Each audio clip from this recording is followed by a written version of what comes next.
A Quilt of Valor is a symbol of a grateful nation. Each stitch honoring sacrifice, each thread carrying freedom, wrapping our veterans in the respect and thanks they have earned and deserve. My story doesn't start with me. It starts with service. My dad joined the Army Air Corps in 1947, just as it became the United States Air Force by 1951. I was born into that life, and for the next 17 years, I followed his career across the United States and the Pacific, moving from place to place until he retired in 1967. That kind of life sticks with you. It teaches you how to adapt, how to move, how to keep going. In 1969, he took a job in North Dakota. I wasn't happy about it, especially knowing Florida had been an option. But that's part of it. You don't always choose the road, you learn to walk it. By then, I already understood discipline and commitment. So in May of 1969, I made my choice. I joined the United States Navy.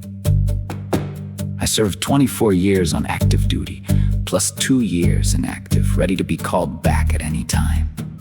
And truth is, I chose to go back. By then, I wasn't just experienced, I was well seasoned. Service in the Navy is measured in time at sea, time away, and time earned.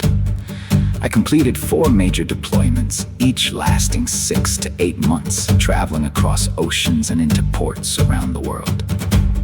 One of those deployments took us into the waters off South Vietnam, into the Tonkin Gulf, where I earned the Vietnam Service Medal with 2 stars. Another Western Pacific deployment focused on training alongside U.S. forces and allied navies. Because we don't stand alone, we stand together.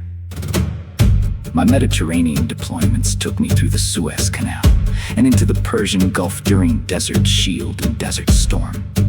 I earned the Southwest Asia Service Medal, the Kuwait Liberation Medal, and the Combat Action Ribbon. I also served in drug interdiction missions with the Coast Guard, chasing traffickers off both coasts of South America and passing through the Panama Canal more than once. Along the way, I trained as a communications yeoman and radioman, became a communications manager, handled classified material, and eventually moved into leadership, training and guiding the next generation of sailors. Later in my career, I was stationed in the Netherlands with Allied Forces Central Europe, where service and life came together, traveling across Europe and welcoming my son into the world.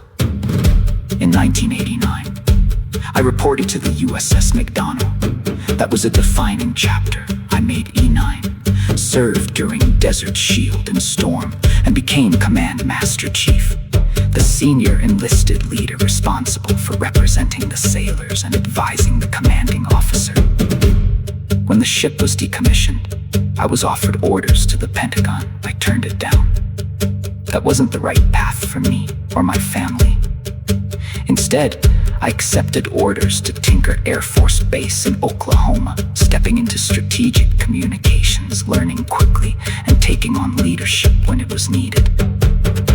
At 44 years old, after 26 years in the United States Navy, I retired.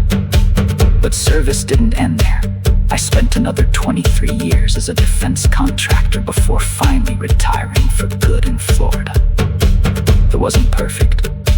There were challenges and mistakes along the way. But that's life. And looking back, there's something fitting about it. I started my Navy career near an Air Force base, and in the end, I finished it the same way. And in the end, service doesn't stop. When the uniform comes off, it stays with you long after.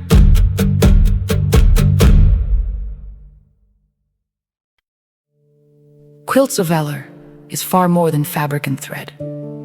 It is a living, handmade testament to a nation's gratitude, crafted with purpose by volunteers and sustained by generous donors, where every stitch reflects deep thought, every pattern stands for freedom, and every finished quilt becomes a powerful symbol of respect, remembrance, and healing. what we proudly call a quilted hug of gratitude, ensuring that those who stood in harm's way are forever wrapped in the warmth and thanks of a grateful nation. And it is in that same spirit of honor that Jean McMahon nominated her cousin, Wayne Henderson.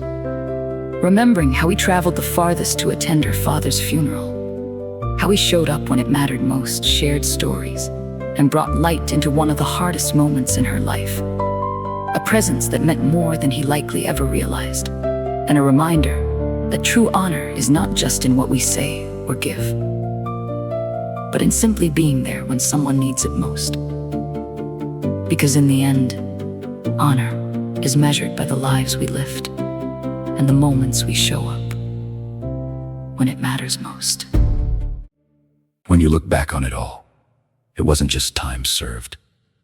It was a life built around service, from following my father's path, to finding my own in the United States Navy, to carrying that mission forward as a defense contractor. 26 years in uniform, 23 more supporting the mission beyond it. Deployments, leadership, sacrifice, growth. It wasn't perfect, but it was real and it mattered. Because in the end, it was never just about where I went. It was about who I served with and what we stood for. And for me, that's something I'll carry for the rest of my life.